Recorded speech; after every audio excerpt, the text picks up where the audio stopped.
5 काली बहुओं का नसीब। बाबूजी, हम पांचों बहनें अभी ब्याह नहीं करना चाहती, हमें थोड़ी मोहलत दे दीजिए। हाँ बाबूजी, पहले हम बहनों को कुछ बन जाने दीजिए।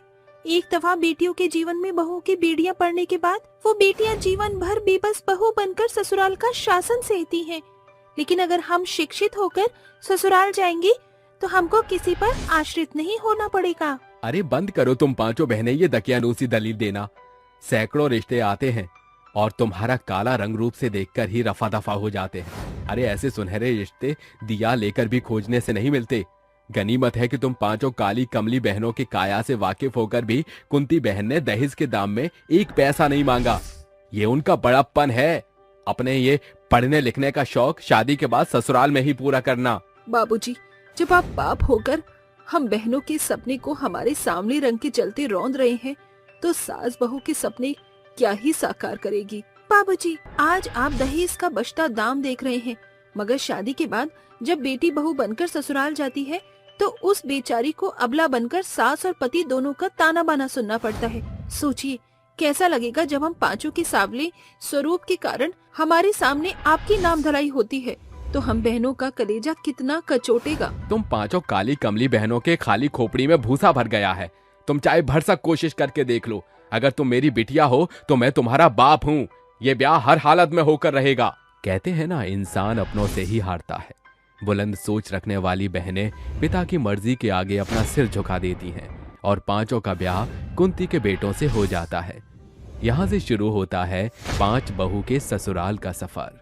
शिखा, सावरी, कविता, काजल, कलकी अपने सुनहरे दाहिने कदम से कलश उड़ेल कर गृह प्रवेश करो। ये सुनकर कुंती का बड़ा बेटा सुनील पांचों बहुओं की हंसी उड़ाते हुए कहता है, माँ, शायद आपके शब्द स्वर में कमी रह गई। सुनहरे कदम नहीं, सांवले कदम कहो। आखिरकार 5 बहनें एक ही थाली की चट्टे बट्टी हैं। बोलो तो ब्लैक ब्यूटी। सुनील के बोल बाण बनकर पांचों बहुओं के मन को बुरी तौर से तार बघार कर देते हैं। तभी कुंती बात संभालते हुए कहती है, अरे चुप कर मेरे बैल बुद्धि बेटे, भूल मत इन्हीं 5 में से एक तेरी बीवी है। बस करो, आपकी बात मानकर हम पांचों भाइयों ने भले ब्याह का बलिदान दे दिया, मगर इन ब्लैक ब्यूटी बहनों को कभी हमारी बीवियों का दर्जा नसीब नहीं होगा। ये कहकर पांचों भाई गुस्से से पांव पटकते हुए अपने कमरों का रुख कर लेते हैं और कुंती हिचकिचाते हुए कहती है, बहू, इनकी बातों पर गौर मत करना। मेरे बेटे बस बाहर से नारियल की तरह सख्त हैं, मगर अंदर से उतने ही नरम हैं। शादी ब्याह की भाग दौड़ी में तुम पांचों बहुएं थक गई होगी। जाओ, जाकर आराम कर लो। पांचों बहुएं अपने अपने कमरे की ओर अग्रसर हो जाती हैं, जहां कल्की का पति अनिल कहता है, अरे ओ मेरी ब्लैक ब्यूटी बीवी, तेरी जुर्रत कैसे हुई मेरे बिस्तर पर बैठने की? कान खोल कर सुन ले, तेरी जगह मेरे बेडरूम में नहीं उस बाथरूम में है। ये बोरिया बिस्तर उठा और बाथरूम का रास्ता नाप। ये बुरा बर्ताव महज एक बहू के संग न था, बल्कि बाकियों का भी यही हश्र था। गुजरते समय के साथ पांचों की शादियों को 1 सप्ताह पार हो गया और एक सांझ। बहू, मैं शादी के बाद से देख रही हूँ कि तुम पांचों बड़ी गुमसुम सी रहती हो। अगर कोई बात है तो तुम अपनी सास से साझा कर सकती हो। पांचों बहुएं एक दूसरे को एकटक निहारते हुए कहती हैं, नहीं तो माँ जी, ऐसा कुछ नहीं है। अगर कुछ नहीं होता तो तुम हिचकती नहीं। जानती हो, तुम पांचों की सांवली सूरत देखकर मैंने तुमको इसलिए अपनी बहू बनाया क्योंकि तुम बिन माँ की बिटिया थी। मगर मेरी बदकिस्मती है कि मेरी सांवली बहुएं अपनी सास को माँ नहीं मानती। कुंती के शब्द सुनकर पांचों बहुओं की आंखों से बेबसी की बदरी बरस पड़ती है। माँ जी, शादी के शुरुआत से निस दिन हम पांचों बहुओं के पति हमारी बेइज्जती करते हैं। वो कहते हैं कि हमारे काले चेहरे से उन्हें कुड़न होती है। माँ जी, इसलिए हम बहुएं इतनी जल्दी ब्याह नहीं कर रही थी। हम खूब पढ़ लिख कर अपने पैरों पर खड़ा होना चाहती थी ताकि भावी भविष्य में हमको अपने पति के पैसे पर आश्रित न होना पड़े। शायद हमारा सांवला रंग रूप हम बहुओं के बेहतर जीवन के लिए श्राप बन गया है।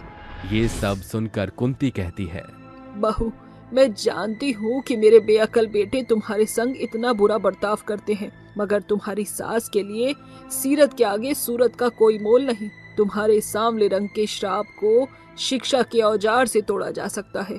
सालों पहले मैं भी बहू बनकर शिक्षा का अरमान लिए ससुराल आई थी। मगर सास के सताव से मेरा सपना कांच की तरह बिखर गया। मगर उस दौर में जो मेरे संग हुआ, तुम्हारी सास वो तुम्हारे संग नहीं दोहराएगी। तुम पांचों अपने आगे की पढ़ाई जारी करो। जब तुम काबिलियत और कामयाबी के शिखर पर खड़ी होगी तो शायद तुम्हारे पति को तुम्हारी कदर समझ आए। सासू माँ, हम बहुएं बकायदा अब तक यही सोचती थी कि सास माँ नहीं बन सकती, मगर ये हम बहुओं का सुनहरा सौभाग्य है जो सास के स्वरूप में हमें आप मिली। पांचों बहुएं अगले ही दिन आगे की पढ़ाई के लिए दाखिला ले लेती हैं। समय गुजरता है। एक सुबह कुंती उनसे कहती है, बहू, तुम पांचों को छुपते छुपाते कॉलेज जाने की जरूरत नहीं। अरे तुम कोई चोरी थोड़ी ही कर रही हो। मगर माँ जी, हमारे पतियों को हमारे पढ़ने की बात पता चल गई तो? तुम पांचों को मेरे सपूतों के विषय में सोचने विचारने या उनसे सहम कर रहने की जरूरत नहीं। कुंती की सूझबूझ की बातें उसकी पांचों सावली बहुओं के भीतर घर कर जाती है। सप्ताह भर के भीतर ही उनके पतियों को इस बात की भनक लग जाती है। माँ, ये हम क्या सुन रहे हैं? आप अपनी काली बहुओं को घर की बागडोर संभालने के बजाय उन्हें पढ़ाने लिखाने के लिए बाहर भेज रही हैं। आपकी मति भ्रष्ट हो गई है क्या? क्यों इनकी काली सूरत से समाज को खबर फैलाकर अपने बेटों को रुसवा कर रही हो? हाँ माँ, इससे क्या बदल जाएगा? सास के सहयोग से पांचों बहुएं बुलंद हौसले का याव थामे बिना थके पढ़ती जाती हैं। दिन महीनों के मंजर में गुजरने के साथ पांचों बहुओं का सपना साकार हो जाता है। वो अपने पिता और पति को एक साथ इकट्ठा करती हैं। अरे ऐसी कौन सी खास खबर थी जो तुम पांचों ने अपने बाबूजी को यहाँ बुलाया? अब एक दूसरे की काली काया ही निहारती रहोगी या कहोगी कुछ? मगर इससे बिगड़ भी क्या जाएगा बेटा। हाँ बहू, अब और धीरज नहीं धरा जाता। अपने चेहरे की चमक का कारण बताओ। माँ जी, ये चमक उस सपने के साकार होने की है जिसे हम सालों से देख रहे थे। माँ जी, मैं और सांवरी शिक्षक के पद पर बैठ गई। माँ जी, आज मैं उच्चतम न्यायालय की वकील बन गई। माँ जी, जिस स्कूल में कविता और सांवरी शिक्षक हैं, मुझे उसी स्कूल में प्रिंसिपल का पद प्राप्त हुआ है। माँ जी, मैंने भी पुलिस का पद हासिल किया है। जुग जुग जियो मेरी बहू, आज तुमने अपनी सास का सीना गर्वित कर दिया। माँ जी, हम बहुएं आज इस बुलंदी के शिखर पर केवल आपकी बदौलत हैं। माँ जी, हमारा नसीब तो बाबूजी के फैसले के साथ ही नष्ट हो गया था, मगर आपने न सिर्फ समाज वरन हमारी खातिर अपने खून से भीड़ गई आप। माँ जी, जहाँ ससुराल की सीमा बहुओं के लिए बेड़ियां बन जाती है, आज हमारे आस को हमारी सास ने साकार किया। ये हम काली बहुओं का नसीब है। बस बहू, खुशियाँ तुम्हारी आंखों के बदरी से बनकर बरस रही है। सावरी, अपने बेबाक पति को माफ कर दो। जहाँ हमें तुम्हारे इस सूखड़े सफर में साथ रहना था, हम तुम्हारे विरोध में खड़े थे। मेरी हूँ बुरी सीख से मेरे भाई भी अपनी बीवी से संग बुरा सलूक करते थे, मगर आज हम सभी गर्व से कह सकते हैं कि तुम हमारी बीवी हो। बेटी, अपने बाप को माफ कर दो। मैंने काले रंग के लिए तुम पांचों को कोसा, मगर आज तुम्हारी अहमियत समझ आ चुकी है। तो देखा आपने कैसे एक सास बतौर अपनी 5 सावली बहुओं की हिम्मत बनकर उनके सपने को साकार करके उनके नष्ट हुए नसीब को संवारने में सहयोग करती है। आज भी न जाने कितनी बेटियों का ब्याह उनके सुनहरे जीवन के बीच बेड़ियां बनी बैठी हैं, जिसका श्रेय समाज के बड़े तबके को जाता है। एक व्यक्ति की नजर और नजरिए के बदलाव से कई बेबस बहुओं का सूखड़ा जीवन सुनहरा हो सकता है। प्रीतम दिव्या से शादी करके जब घर आता है तो उसकी माँ सरस्वती ये देखकर गुस्सा करते हुए कहती है, प्रीतम, ये क्या देख रही हूँ मैं? मेरी इजाजत के बगैर तूने एक लड़की से शादी कर ली। क्यों? क्या मैं तेरे लिए अब कुछ भी नहीं हूँ? माँ, ऐसी कोई बात नहीं है। मैं दिव्या से बहुत प्यार करता हूँ। उसकी शादी हो रही थी, इसलिए जल्दबाजी में मैंने मंदिर में शादी कर ली। अब से ये आपकी बहू है। प्रणाम माँ जी, दूर हटो मुझसे। मैं तुम्हें अपनी बहू नहीं मानती हूँ। प्रीतम, ये क्या है? मैं इस लड़की के जात, फैमिली बैकग्राउंड कुछ नहीं जानती। कैसे इसे अपनी बहू मान लूं? माँ, इन सब बातों का कोई फायदा नहीं। मैं दिव्या से शादी कर चुका हूँ। आपको इसे अपनाना ही होगा। मैं इसे किसी भी सूरत में अपनी बहू हरगिज नहीं मानती। तूने मेरे बेटे से शादी करके मुझसे पंगा लिया है। अब देख तेरे साथ मैं क्या क्या करती हूँ। माँ जी, एक मौका तो दीजिए। गुस्से में सरस्वती अपने कमरे में चली जाती है। आगे क्या होगा? क्या सरस्वती दिव्या को कभी अपना पाएगी, या सरस्वती ऐसा कहकर उसका जीना मुश्किल कर देगी? और क्या इन सब के बाद दिव्या अपने सास का दिल जीत पाएगी? जानने के लिए कहानी में आगे बढ़ते हैं। 2 दिन बीत जाते हैं। सरस्वती अब तक दिव्या से कुछ नहीं बोलती है। तभी वो खाना लेकर आती है। माँ जी, एक बार मुझे मौका तो दीजिए, मैं आपके लायक बहू बनकर दिखाऊंगी। 2 दिन हो गए, आपने मुझसे कुछ भी बात नहीं की। प्लीज खाना खा लीजिए, खाने का टाइम हो गया है। प्लीज माँ जी, खा लीजिए। ठीक है, रख दे खाना, अब मैं खा लूंगी। दिव्या खाना रख देती है और सरस्वती खाना खाने लगती है और अपने मन में कहती है, खाना तो इसने अच्छा बनाया है, पर मैं इसे जीतने नहीं दूंगी। अभी बताती हूँ। अरे ये क्या है? कैसा खाना बनाया तूने? नमक भी नहीं है बिल्कुल भी। माफ कर दीजिए माँ जी, मैं आपके लिए नमक ले आती हूँ। रहने दे, मुझे तेरे हाथ से खाना ही नहीं खाना, और मैं नमक को खाने में ऊपर से डालकर खाने वालों में से नहीं हूँ। तू मेरी परफेक्ट बहू कभी नहीं बन सकती। माँ जी सुनिए तो। माँ जी, मैं माँ जी का दिल जीत के ही रहूंगी और अच्छा खाना बनाऊंगी। सरस्वती की चालाकी की वजह से दिव्या को ऐसा लगता है कि उसने खाना ठीक से नहीं बनाया। कुछ देर बाद सरस्वती भारी सी गेहूं की बोरी घसीटकर उसके सामने लाकर कहती है, बहू, आटा खत्म होने वाला है, तो तू ये जितने भी गेहूं हैं इसे आज ही बीन कर धोकर धूप में सुखा दे, कल पिसवाना है। पर माँ जी, ये तो बहुत सारा है, मैं इसे आज ही कैसे बीन पाऊंगी? और मुझे कपड़े भी धोने थे। घर के काम के साथ ये आज नहीं हो पाएगा। बस बहाने बनवा लो, जरा सा काम क्या दे दो। मैं नहीं जानती, मुझे तो ये सारा काम आज करके देगी, चाहे जैसे भी, पर समझ ले ये तेरी परीक्षा है। ठीक है माँ जी, मैं कर लूंगी, अगर ये मेरी परीक्षा है तो।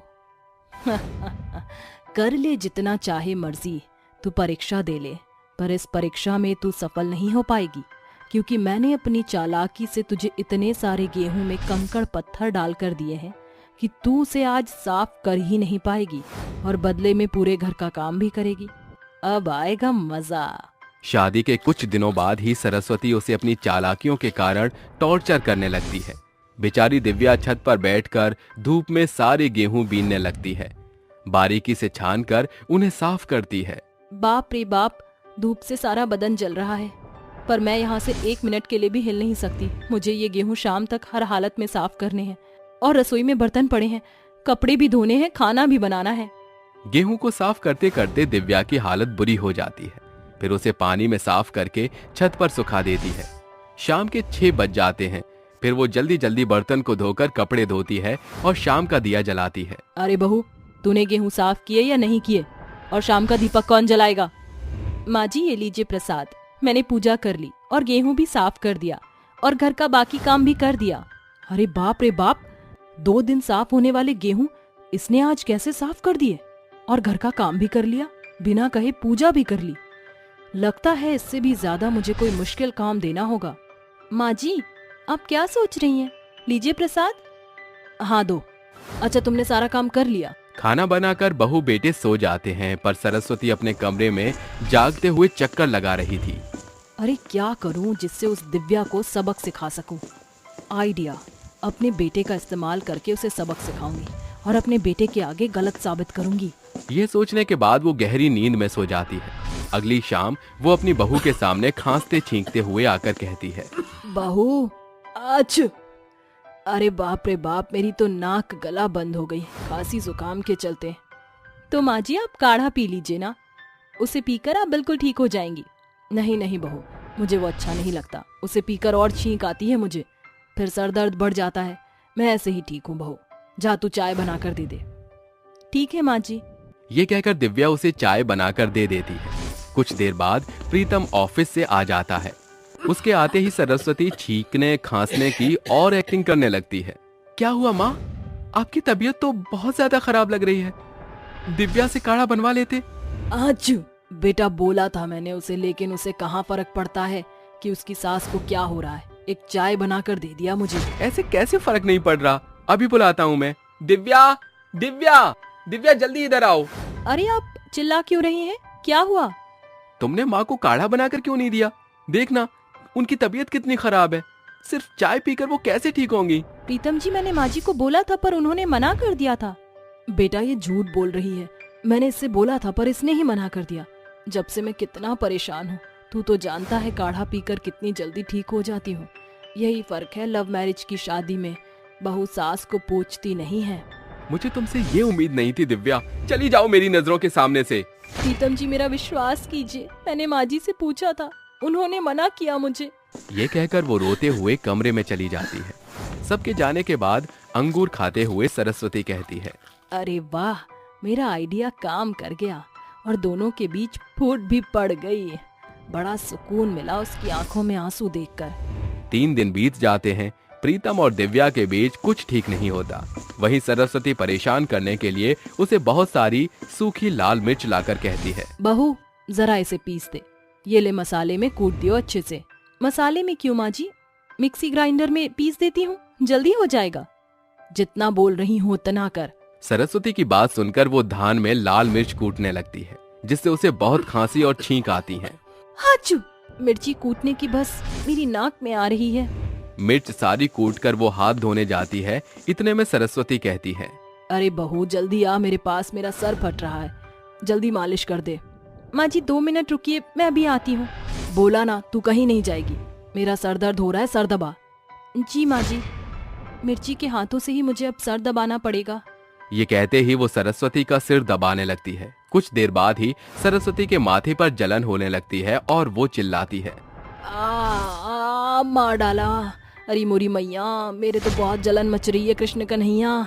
अरे बहू तू मुझे मारना चाहती है ना, मिर्च के हाथों से तूने मेरे सिर की जानबूझकर मालिश की। नहीं माँ जी ऐसी कोई बात नहीं है, मैं हाथ धोने जा रही थी पर आपने जाने नहीं दिया मुझे। आप रुकिए, मैं बर्फ लाती हूँ। तभी दिव्या हाथ धोकर बर्फ लाकर अपनी माँ जी के जलन वाली जगह पर लगाती है। माँ जी आप फिक्र मत कीजिए, आपकी जलन कम हो जाएगी। बहू मुझे माफ कर दे, तू जब से घर में आई है तब से मैंने तेरे साथ बुरा किया। मैं बहुत शर्मिंदा हूँ कि मैंने तुम दोनों के बीच फूट डलवा दी। मैं जानती हूँ माँ जी आप मुझे पसंद नहीं करती, इसलिए शायद आपने ऐसा किया। हाँ बहू, पर सच कहूँ तो बिल्कुल सर्वगुण संपन्न है, मैंने तुझे अपना लिया। सच्ची माँ जी? तभी प्रीतम उन दोनों की सारी बातें सुन लेता है। अरे बेटा मुझे माफ कर दे, मैंने कुछ मत कहो माँ, मैंने सब सुन लिया। आपको अपनी गलती का पछतावा है और आपने दिव्या को अपना लिया, मेरे लिए यही बहुत है। अंत भला तो सब भला। इस तरह सास बहू मिलकर खुशी खुशी रहने लगती हैं। चांद पर गरीब सास बहू का घर। गौरीपुर गांव में रहने वाली सास बहू दुर्गा और देविका माँ दुर्गा की भक्त थी। वे दोनों निष्ठ दिन माँ दुर्गा के मंदिर में आती और सीमित कमाई में फूल फलहार खरीदकर माँ की पूजन के बाद अपने दिन की शुरुआत करती थी। हे जगत जननी माँ दुर्गा, अपने दीन दुखियारी भक्त की भेंट स्वीकार करो माँ।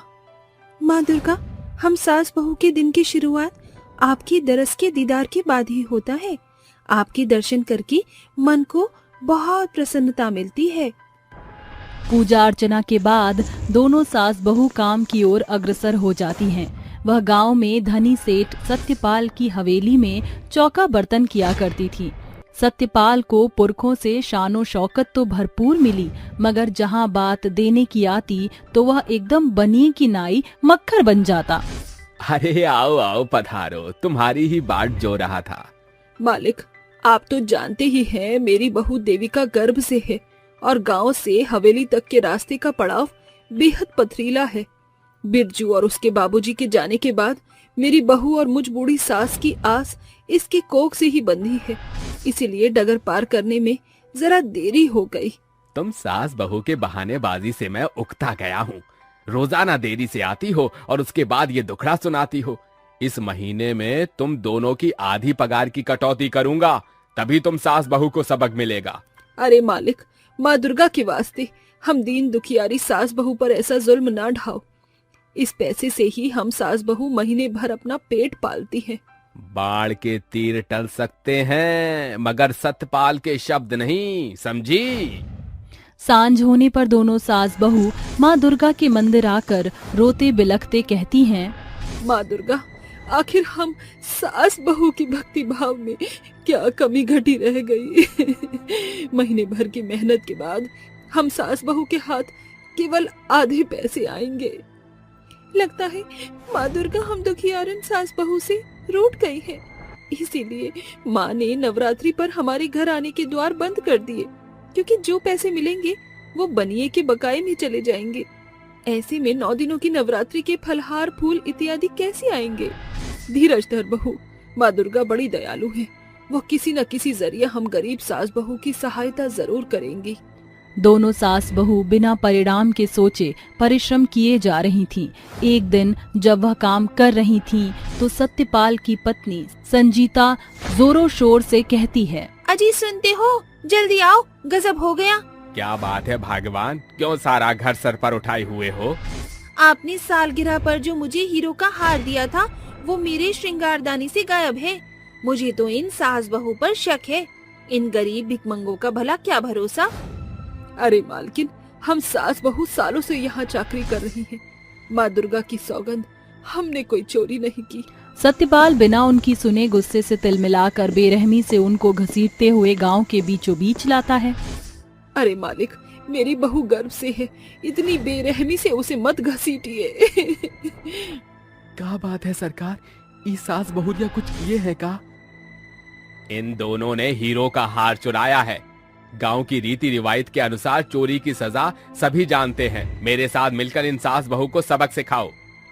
दोनों सास बहू का शरीर कई जगह से लहूलुहान हो जाता है। बावजूद इसके सारा गांव दुर्गा माँ की मंदिर के सोजे उन पर पथराव करके उन्हें घसीटते हुए गांव से निष्कासित करके गरीब दुखियारिन को दंडवत करता है। मेरा बच्चा, माँ। एकाएक देविका को प्रसव पीड़ा उठने के साथ रक्त का रिसाव शुरू होता है। अरे माँ दुर्गा के खातिर कोई तो मदद करो मेरी बहू की, उसे जच्चा की पीड़ उठी है। अरे कोई तो अपने घर में पनाह दे दो। जहाँ एक और बेबस बहू देविका दर्द से करहा रही थी, वहीं बूढ़ी सास लोगों से मदद की गुहार लगा रही थी। अपने बलबूते पर देविका बच्चा तो जनती है, मगर दुर्भाग्यवश उसका बच्चा मरा पैदा होता है। दोनों सास बहू सिसकते हुए उसका दाह संस्कार करती हैं और एक जंगल में आती हैं, जहाँ वह एक बेहोश पुरोहित को देखती हैं।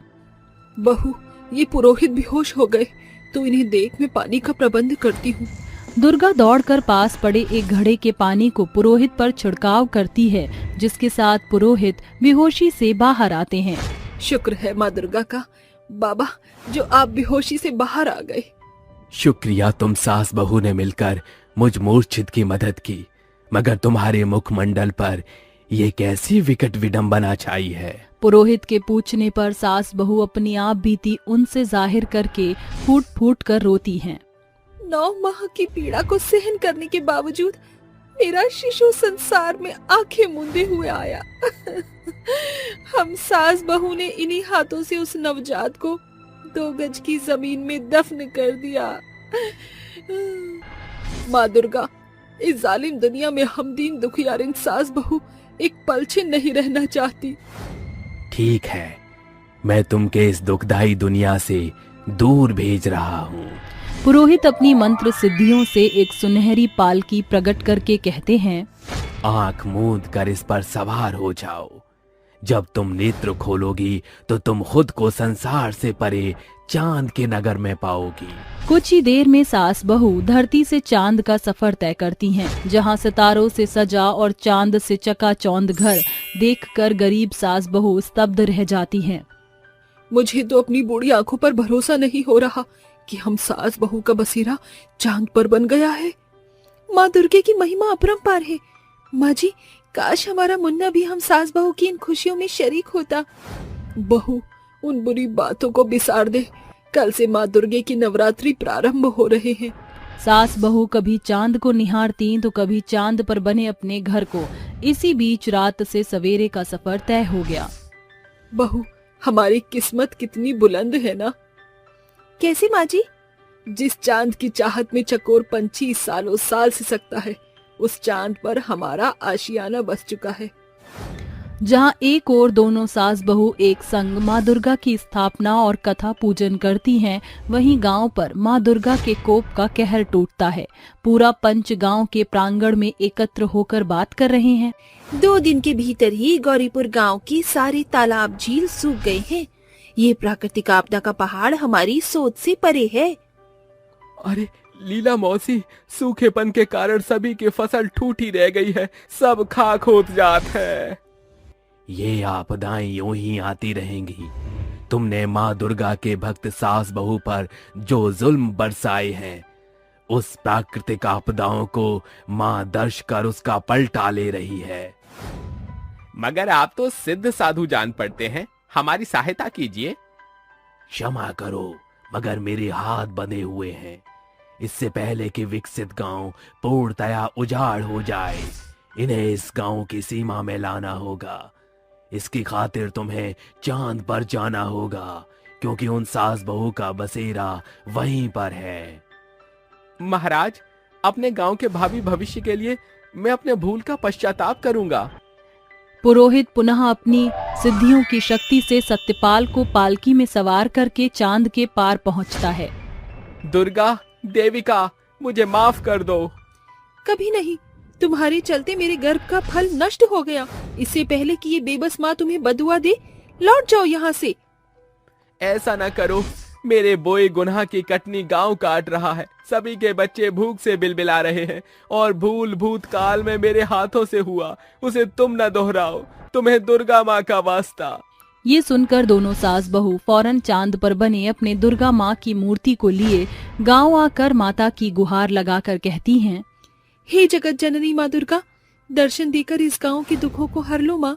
दीन जन तुम्हारी भक्त तुम्हारे द्वार पर खड़ी है माँ। अचानक माँ दुर्गा अवतार धरकर साक्षात उनके समक्ष आती हैं। देविका, दुर्गा, जब कोई मेरे श्रद्धालुओं को सताता है तो मैं उन्हें क्षमा नहीं करती, मगर तुम मेरी सर्वोपरि भक्त हो, इसीलिए मैं इस गांव से अपने कोप के कहर को वापस लेती हूँ। माँ दुर्गा के आशीर्वाद से सारा गांव पुनः हरा भरा हो जाता है। तालाब, झरने, झील जल से डावाडोल हो जाते हैं। सारा गांव निष्ठापूर्ण 9 दिन तक माँ की उपासना करता है। नवरात्रि के 9वें दिन सास बहू संपूर्ण श्रद्धा से माँ दुर्गा को पूरी हलवे का प्रसाद अर्पण करके कंजक खिलाती हैं। साथ ही सत्यपाल संपूर्ण सम्मान के साथ उन्हें काम पर रख लेता है। ये थी गरीब सास बहू और महिमामयी माँ दुर्गा की एक झलक। सास की हुक्का पीने वाली बहू। रात का समय होता है। एक क्लब के अंदर कुछ लड़कियां बैठकर मजे से हुक्का पी रही होती हैं। अरे यार प्राची, और कब तक यहाँ हुक्का बार में बैठी रहेगी? अरे चल घर चलते हैं, नहीं गए तो बहुत पिटाई हो जाएगी आज हमारी। हाँ प्राची, तेरी वजह से हमें पिछली बार भी बहुत सुनने को मिला था, लेकिन अब और नहीं। अरे तुम दोनों क्यों इतनी चैं चैं कर रही हो?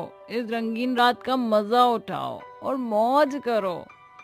ये हुक्का भी कितनी मस्त चीज है यार, मन करता है पीती जाऊं और बिल्कुल ना रुकूं। चल प्राची, छल्ले बनाते हैं। अरे हाँ, क्यों नहीं, चलो बनाते हैं छल्ले। देखते ही देखते वो सभी लड़कियां छल्ले बनाने लगती हैं, लेकिन तभी एक औरत पीछे से आकर प्राची के बाल पकड़ लेती है और अपनी चप्पल निकालकर उसे मारना शुरू कर देती है। अरे करम जली मनहूस, इस दिन के लिए तुझे मैंने पैदा किया था ताकि तू इस क्लब में आकर हुक्का पीती रहे और मैं आधी रात के समय तेरे घर आने का इंतजार करती रहूं। माँ छोड़ दो, बहुत दर्द हो रहा है, बहुत छोड़ दो मुझे। नहीं छोड़ूंगी तुझे। आज तो मैं तुझे इतना मारूंगी कि फिर कभी इस हुक्का बार में आने की हिम्मत नहीं होगी तेरी, समझी तू? माँ, आखिरी मौका दे दो इस बार। आज के बाद फिर कभी भी हुक्का नहीं पीऊंगी। आप जो कहोगे वही करूंगी, मैं वादा करती हूँ। प्राची की ये हालत देखकर उसकी सभी सहेलियां वहां से भाग जाती हैं, जिसके बाद प्राची की माँ उसे अपने साथ ले जाती है और अगले दिन सवेरे होते ही प्राची के पास आकर कहती है, ये लो प्राची, इन कपड़ों को पहनकर आधे घंटे में तैयार हो जाओ, आज तुम्हें देखने वाले आ रहे हैं। माँ, आप ये कैसी बात कर रही हो? भला मैं अभी शादी कैसे कर सकती हूँ? अभी मेरी उम्र ही क्या है? जरा मेरे बारे में तो सोचो। बस मैंने अब सोच लिया है, मैं तुम्हारी शादी कर रही हूँ। जल्दी से तैयार होकर आ जाओ, मेहमान आते ही होंगे।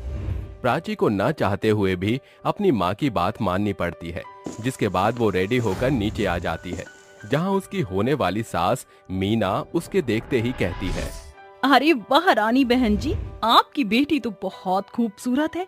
आओ बेटी, मेरे पास आकर बैठो। मीना कुछ देर प्राची से बात करती है, जिसके बाद वो रिश्ता पक्का करके वहाँ से चली जाती है। कुछ ही दिनों में प्राची की शादी राजीव से हो जाती है। वो अपने घर से विदा होकर राजीव के घर आ जाती है। शादी के कुछ दिन तक तो सब कुछ अच्छा खासा चलता है, लेकिन कुछ दिन बाद प्राची रात को अचानक से उठ जाती है। अरे यार, बस अब हद हो गई है। अब मुझसे और नहीं रहा जाता। जब तक 2 कस हुक्के के ना मार लूं मुझे नींद नहीं आएगी। लेकिन यहाँ तो हुक्का ही नहीं है। प्राची नींद से उठकर किचन में जाती है। क्यों ना मैं अपना फ्लेवर वाला हुक्का खुद ही बना लूं। ऐसा सोचकर प्राची रसोई से कुछ सामान इकट्ठा करके अपने घर की छत पर ले जाती है और वहां बैठकर आराम से अपना हुक्का बनाती है और उसके कश मार मार कर हुक्के का आनंद उठाती है। हाय क्या जिंदगी थी मेरी, जब मैं हुक्का पिया करती थी और मेरी सभी सहेलियां मेरे साथ हुआ करती थी। प्राची अपने हुक्के वाले दिनों को याद कर रही होती है। वहीं दूसरी तरफ राजीव नींद से जाग जाता है और अपने बिस्तर पर अपनी पत्नी प्राची को न देखकर घबरा जाता है। अरे ये प्राची कहाँ गई? वो उसे ढूंढने के लिए कमरे से बाहर निकलता है, जिसके बाद वो सबसे पहले रसोई में जाता है और उसके बाद गार्डन में। अरे ये प्राची कहाँ गई इतनी रात को? कहीं छत पर तो नहीं है? क्या पता खुली हवा खाने के लिए चली गई हो। एक बार देखकर आता हूँ। राजीव उसे छत पर देखने के लिए चला जाता है, जहां उसे प्राची नजर ही नहीं आती। जब वो वापस अपने कमरे में पहुंचता है तो बिस्तर पर प्राची को सोता हुआ देख हैरान रह जाता है। अरे ये कैसे हो सकता है? प्राची तो कमरे में ही है और सो भी रही है। बेचारा राजीव परेशान हो जाता है, जिसके बाद वो चुपचाप से सो जाता है। अगले दिन जैसे ही सवेरा होता है, प्राची नाश्ते की टेबल पर नाश्ता लगा रही होती है, जिसे देखते ही राजीव उससे कहता है, अरे प्राची, क्या तुम रात के समय नींद से उठकर कहीं गई थी क्या? अरे ये आप कैसी बातें कर रहे हो? आपको तो पता ही है मैं दिन भर काम करके कितना थक जाती हूँ। एक बार सोने के बाद पता ही नहीं चलता कि कौन सी दुनिया में पहुँच गई। ये सुनने के बाद राजीव अपने मन में सोचता है, लगता है मुझे ही नींद में होश नहीं था, तभी मेरे साथ ऐसा हुआ। वहीं प्राची भी अपने मन में सोचती है, ओहो बाल बाल बच गई। अगर रात को मैंने छत से राजीव जी को गार्डन में देखा नहीं होता तो पता नहीं मेरा क्या होता। ऐसा सोचकर वो अपना काम करने लगती है, जिसके बाद राजीव ऑफिस के लिए निकल जाता है और तभी प्राची की सास मीना उसे अपने कमरे में बुलाती है। अरे बहू कहाँ है तू? जल्दी यहाँ आ, मुझे तुझसे कुछ जरूरी बात करनी है। अरे अब इस बुढ़िया को क्या हुआ? कहीं इसने मुझे रात को हुक्का पीते हुए तो नहीं देख लिया? अरे बहू जिंदा है ना? क्या तुझे मेरी आवाज नहीं आ रही? आई माँ जी। जैसे ही प्राची अपनी सास के कमरे में जाती है, उसकी सास कई सारे गहने लेकर बैठी होती है। अरे माँ जी ये क्या? कहीं आपने गहने बेचने का काम तो नहीं शुरू कर दिया? अरे नहीं बहू, ये तो हमारे खानदानी जेवर हैं। ये ले, अब तू इस घर की बहू है, इसलिए अब से ये गहने जेवर तेरे हुए।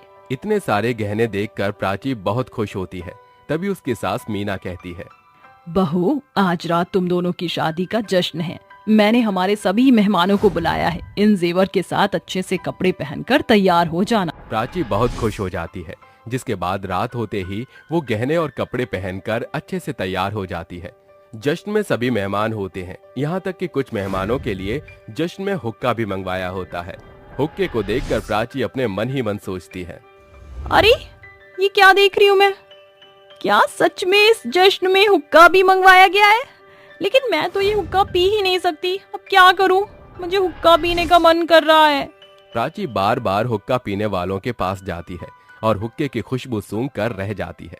प्राची का हुक्का पीने का बहुत मन करता है, लेकिन वो हुक्का पी नहीं पाती, जिसकी वजह से वो चुपचाप किसी तरह एक हुक्के का सामान छुपा कर छत पर ले जाती है और छत पर हुक्का पीने लगती है।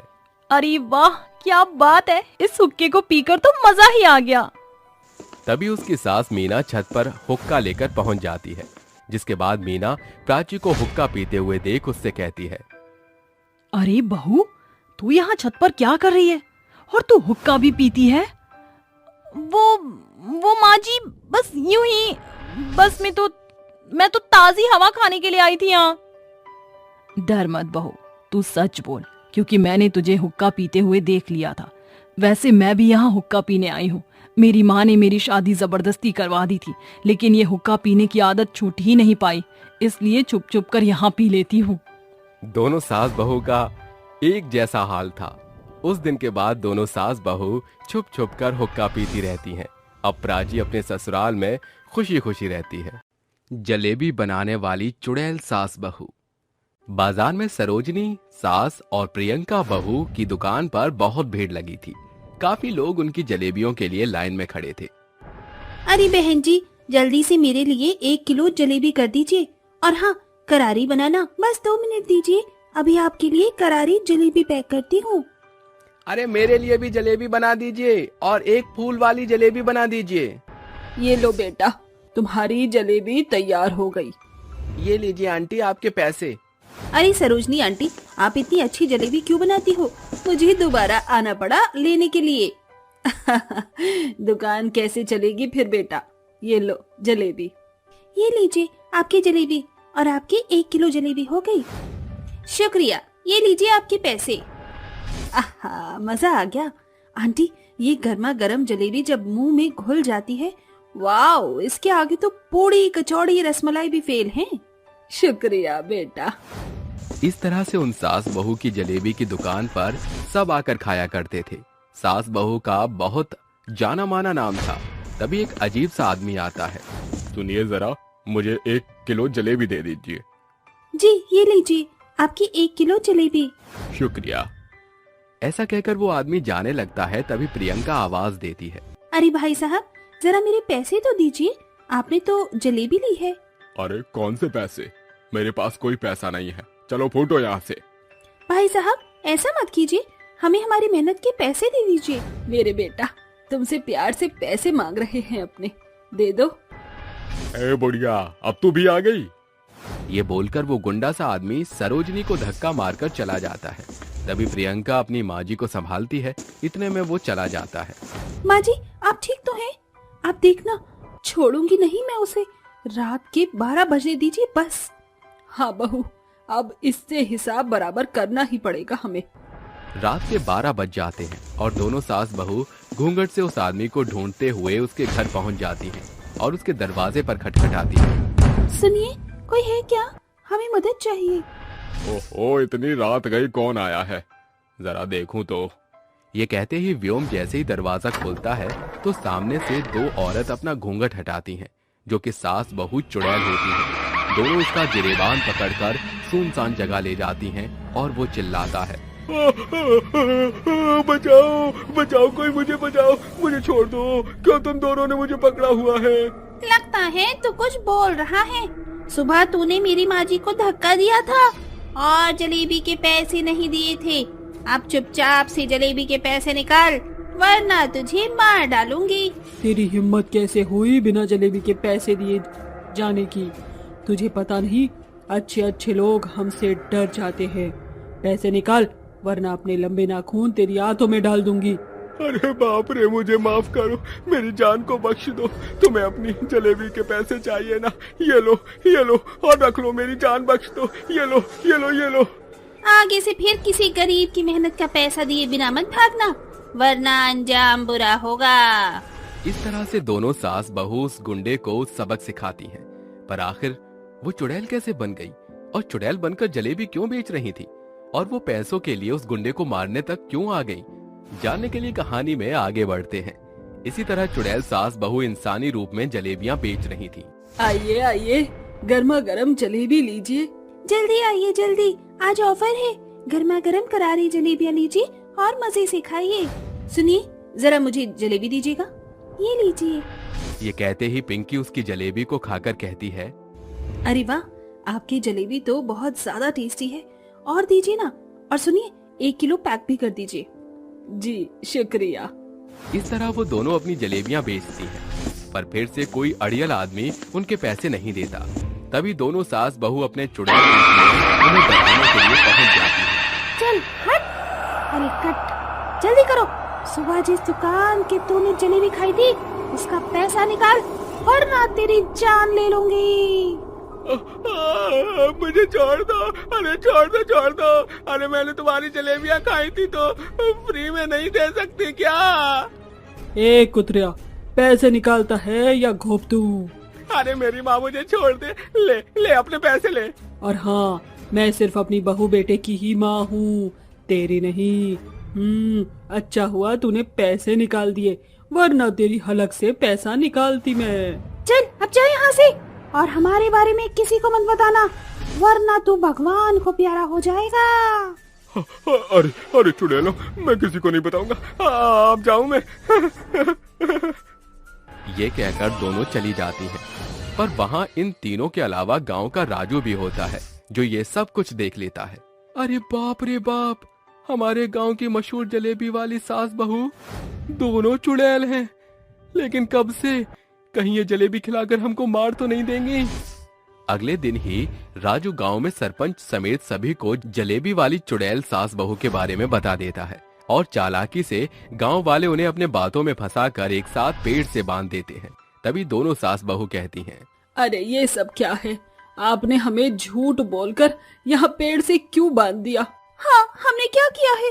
क्या आपको मीठी मीठी जलेबी खिलाना भी कसूर है क्या? अरे तुम दोनों चुड़ैलों को क्या लगता है, अपनी मीठी चाशनी जैसी बातों से हमें बहला लोगी? हम ये सब जानते हैं कि तुम दोनों चुड़ैल हो। बताओ, हमारे गांव में जलेबी क्यों बेच रही हो? क्या मकसद है? क्या हमें जलेबी खिलाकर मारना चाहती हो? जांच पड़ताल की है तो ढंग से करते ना राजू बेटा। हाँ, ये सच है कि हम दोनों चुड़ैल हैं, पर आज तक क्या गांव में कोई मरा है? हमारी जलेबी या पहले भी मशहूर थी और अब भी है। चल बहू, असली रूप में आ जा। माँ जी देखिए, दरअसल बात कुछ और ही है। हम इन पैसों को अपने लिए नहीं बल्कि आश्रम के अनाथ बच्चों को देते हैं। कुछ महीने पहले की बात है, हमारी जलेबी की दुकान बहुत मशहूर थी, बहुत भीड़ लगती थी। इसी बात से राघव को चिढ़ मच गई क्योंकि उसकी जलेबियाँ कोई नहीं लेता था। सास बहू का कुछ करना पड़ेगा, वरना मेरा धंधा चौपट हो जाएगा। ये जहर इनके खाने में मिला देता हूँ, इस खाने को खाकर ये टपक जाएंगे और सब लोग मेरी दुकान की जलेबी खाएंगे। राघव दोनों के खाने में जहर मिला देता है, जिसे खाकर वो दोनों मर जाते हैं। उन दोनों के मरने के बाद सभी लोग राघव की दुकान पर जलेबियां खाने आते हैं, पर वो सास बहू जितनी खास नहीं होती थी। जब राघव अपने नोट गिन रहा था तो दोनों चुड़ैल शॉल ओढ़ के उसके पास आती हैं और कहती हैं, राघव, तूने हमारे साथ बिल्कुल ठीक नहीं किया। राघव, तूने हमें मारकर बहुत बड़ी गलती की है। तू जानता भी नहीं है हमारी जलेबियों के पैसों से कितने अनाथ बच्चे खाना खाते थे, और तूने हमें मारकर उन सब के पेट पर लात मारी है। अब हम तुझे जिंदा जला डालेंगे। अरे दोनों चुड़ैल, मुझे माफ कर दो। सरोजनी, मुझे माफ कर दो। प्रियंका बेटा, मुझे मारो मत। तुम तो जो बोलोगी मैं वो करूँगा, बस जिंदा छोड़ दो। एक शर्त पर तुम्हें जिंदा छोड़ेंगे हम। इस जलेबी की दुकान से तुमने जितना भी कमाया है, कुल मिलाकर 30 लाख रुपए हमें दे दो, वरना तुम गए। मैं अभी देता हूँ।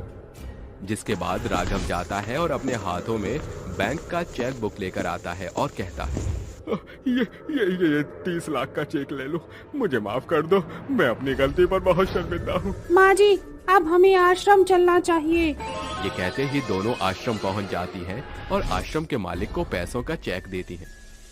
अरे, आप तो मर गई थी ना, फिर वापस कैसे आ सकती हैं? हमें धोखे से राघव ने मार डाला है। हम बच्चों के लिए कुछ समय तक पैसे नहीं जमा कर पाएंगे, इसीलिए आपको चेक दे रहे हैं। हम यहाँ रूप बदलकर जलेबी बेचने की कोशिश करते हैं। उन पैसों को आप तक पहुँचाते रहेंगे। आपका बहुत बहुत शुक्रिया, जो आप मरने के बाद भी अभी हमारी मदद कर रही हैं। अब तो आपको विश्वास हो गया ना? नहीं, क्या पता तुम चुड़ैले मनगढ़ंत कहानी बना रही हो। तभी आश्रम का मालिक वहाँ पहुँच जाता है और कहता है, देखिए, ये दोनों सच कह रही हैं। ये सच में आश्रम के बच्चों के लिए ही चुड़ैल के रूप में जलेबियां बनाकर बेच रही थी, ताकि उन पैसों से बच्चों का भला हो। आपको विश्वास नहीं होता तो ये देख लीजिए, मेरे पास चेक भी है। गांव वालों को उसकी बात पर विश्वास हो जाता है। हमें माफ कर दो, हम दोनों ने आपके ऊपर इल्जाम लगाया। आप दोनों तो अच्छे काम कर रही थी। अरे, मैं बहुत शर्मिंदा हूँ, मुझे माफ कर दीजिए। आप अभी भी हमारे गांव में जलेबी बनाकर बेच सकती हैं। आप सास बहू हमें जलेबी खिलाएंगे ना? जरूर, अब खोल तो दो। शुक्रिया अंकल जी, आप नहीं आते तो ये लोग हम पर विश्वास नहीं करते। इस तरह से सभी लोग उन चुड़ैल सास बहू की जलेबियां खाया करते थे।